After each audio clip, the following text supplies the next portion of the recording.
Putri ratu kang nandhang papa. Ing jaman kuno ana kraton gedhe arane Kraton Handanapura. Kang jumeneng ratu jejuluk Prabu Reksanegara. Sang Prabu kagungan putra putri telu cacahe. Padha dene Sulistya ing warna. Kang waruju sesilih Dewi Lukitaningrum. Sang Prabu Reksanegara dalah Kanjeng Ratu Prameswari banget anggone tresna marang para putranira tetelu mau. Prasasat datan bisa genggang sarikma. Saben ngamang-amang utawa tindak cangkrama para putra-putri sak ketelune mesti andherekake. Anuju sawijining dina, Sang Prabu Reksanegara ngersakake pinarak ing kedaton kaadhep ingkang garwa dalah putrinira tetelu. Wigatining penggalihe, Sang Prabu amung kepingin pirsa sepira gedhening katresnane para putra marang panjenengane sarta marang Kanjeng ibune. Nini, para putraku bocah ayu-ayu. Pun Rama arep mundhut pirsa marang kowe sak ketelune. Mara enggala padha matur ana ngarsane Pun Rama. Sepira gedhening katresnamu kabeh marang wong tuamu iki, Nini? Ngendikane Sang Prabu. Putri kang pembayun miwiti matur. Duh Kanjeng Rama, katresnan kawula dumateng panjenengan dalem saha dumateng ibu boten saged kawula gambaraken. Awit katresnan kawula ngungkuli tresna kawula dhateng mripat kawula. Sang Prabu katon anggonira rena ing penggalih bareng midhanget ature sang putri pembayun mau. Layan kowe kepriye Nini? Sepira katresnanmu marang wong tuamu sakloron iki? Pandangune marang Putri Panggulu. Atur wangsulane sang Putri Panggulu. Duh Kanjeng Rama, katresnan kawula dumateng panjenengan dalem saha ibu menawi dipun timbang kalian katresnan kawula dhateng tangan kawula kekalih. Tasih ageng katresnan kawula dhateng panjenengan dalem tikel matikel. Yen tangan kawula kalih pisan ical, temtunipun kawula boten saged menapa-menapa. Ewa semanten menawi katantun kawula pilalah kecalan tangan kawula kekalih tinimbang kecalan Rama Ibu. Sang Prabu saya karenan ing penggalih midhanget aturira sang Putri Panggulu kaya mangkono mau. Kari siji putri kang durung kadangu. Putri kang waruju ya Dewi Lukitaningrum. Sang Prabu angajeng-ajeng atur wangsulan kang sakbobot karo aturira para kembakyu.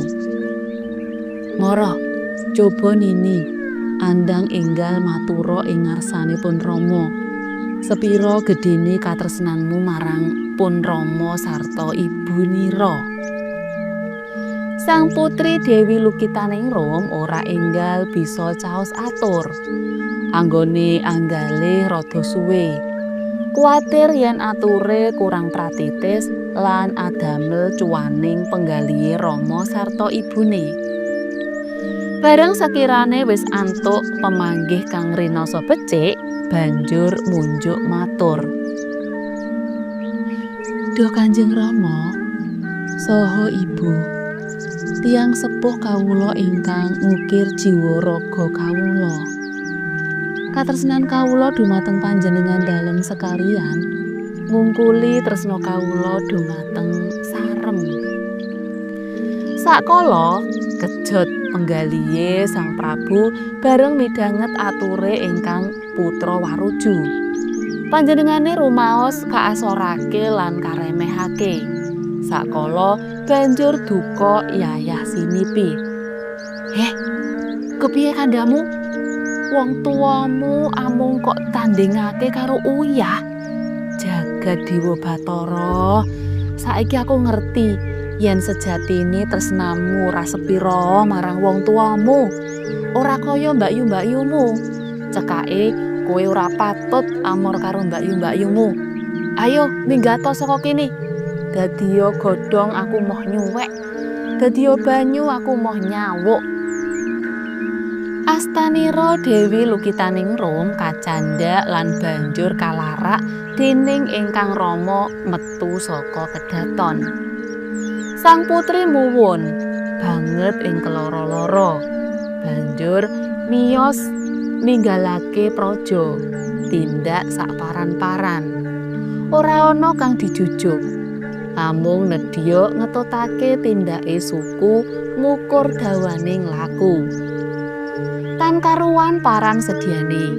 Menyang ngendi suku jumangkah ya iku tumujuning arah. Sangsaya suwe tindak nira sang putri sangsaya adoh saka kedhaton. Suwening suwe tindak ira sang putri Dewi Lukitaningrum tumeka ing pinggiring alas. Arep lumebu jroning alas rada gojag-gajeg. Gek wani, gek ora.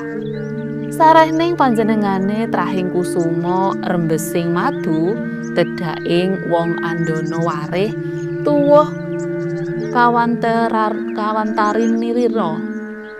Tanpa wigah-wigi terus manjing jroning wana. Ngayam alas analasa eri bebondotan. Miyak wit gegrumbulan. Nganti agemanira sang putri pating srantil padha suwek kecantol ing pang-pang garing. Malek warnanira sang putri ora mantra-mantra yen putri kraton. Tekating penggalih amung ngupati marganing lampus. Sang putri anggone tindak datan mandheg tumuleh. Ciptaning driya amung manut ubenging jantra. Anganti purnaning lelakon. Mangkono kasangsayane putri waruju saka kraton Handanapura wis klakon nganti pirang-pirang dina. Kang didhahar amung pupus gegodhongan lan woh-wohan. Dene yen kraos salit amung ngunjuk banyu sendang utawa banyu udan. Ing sawijining dina wanci surup, sang putri pirsa saka kadohan ana padang-padang. Banjur diparani. Sarehning wis kentekan daya, tindake sang putri nganti sempoyongan arep gawah. Kejaba wis sayah banget, uga katemah ing gerah. Salirane nganti katon puru aking. Bareng tindake tumeka ing sangarepe lawang omah kang diparani, sang putri wis ora kuat maneh, banjur ambruk kentekan otot bebayu. Sang putri muwun kawelasasih, asambat-sambat gawe ngeresing ati. Omah mau omahe kaki-kaki kang pakaryane golek kayu. Bareng krungu swaraning wong nangis ing ngarep lawang, banjur ditiliki. Kaki-kaki mau weruh sang putri sare ana ing ngarep lawang. Dikira yen bocah wadon ing desa kono wae. Banjur ditulungi, dipondhong digawa mlebu omah. Banjur kasarekake ana ing amben cilik sajroning sentong. Saking sayahe sang putri kebanjur sare nganti sawengi ora nglilir. Ing dina esuke sang putri wungu, kebeneran si kaki nembe nunggoni. Semune gemati banget, kaya marang putune dhewe. Sang putri rumaos bejo banget ing penggalih, awit sadurunge kasarasane pulih ya kaki-kaki mau kang ngopeni. Suwening suwe wis bisa bali pulih maneh kasarasaning sang putri. Déning kaki-kaki sang putri kasuwun supaya kersa tetep manggon ana ing omah kono. Sang putri uga banjur mapakake sarirane kaya dene prawan desa saklumrahe. Angayahi kabeh pegawean omah wiwit olah-olah, nyapu, ngangsu, tumekaning ngancani si kaki golek rencek ing alas. Sang putri wis ora mantra-mantra maneh yen putrining ratu. Pakulitane kang maune kuning nemu giring saiki wis semburat nyawu mateng awit kadereng panasing srengenge. Ora rinasa sang putri anggone murca wis pirang-pirang bulan. Kanggo nglelipur penggalih sang Prabu ngersakake bebedak ing alas. Kocap kacarita tindakira sang Prabu ana sakjroning alas amung didherekake abdi sawetara. Kesasar-sasar ora bisa manggihake dalan sekawit. Anggonira keplantrang-plantrang suwe-suwe temeka ing omahe kaki sepuh kang golek kayu. Bareng wis uluk salam, sang Prabu banjur diacarani lumebet ing omah lan katuran lenggah kursi ing tengah jrambah. Saka kadohan sang Prabu pirsa bocah wadon sliwar-sliwer ing pawon. Sajake lagi olah-olah. Ora suwe sang Prabu dicaosi dhahar. Kang lelati ora ana maneh ya sang putri. Sang Prabu tansah amirsani sak paripolahe sang putri anggone ngladekake gedhaharan. Kang dadi eraming penggalihe sang Prabu dene patrape bocah wadon mau luwes. Babar pisan ora ana gegambarane bocah desa. Barang wis cumepak kabeh sang Prabu banjur miwiti dhahar. Diraos-raosake kabeh masakan kang diladekake ora ana kang enak. Kabeh krasa cemplang. Genduk, olah-olahanmu iki sakjane mono enak, nanging pangolahmu kurang becik. Ora ana rasane. Awit kowe kelalen ora kok dokoki uyah. Bocah wadon kang sejatine sang putri mau banjur matur.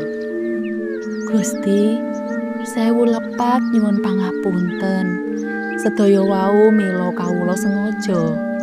Boten kawula sukani sarem. Awit kawula mangertos bilih panjenengan dalem gething sanget dhateng sarem. Bareng bocah wadon mau matur kang kaya mangkono mau, sang Prabu wis ora pangling maneh marang suarane ingkang putra. Sakala banjur karangkul kanthi arawat waspa sarta ngendika, "Nini, putraning sun, apuranen sing gedhe kabeh kaluputanipun Rama. Saiki Rama wis pirsa sepira gedhe lan guna paidahe uyah. Aturmu kala semono jebul bener banget. Pancen mula uyah iku gedhe banget pigunane tumraping manungsa. Yen wong kelangan mripate, kekarone utawa tangane isih bisa urip, nanging yen koncatan uyah wis mesti bakal mati."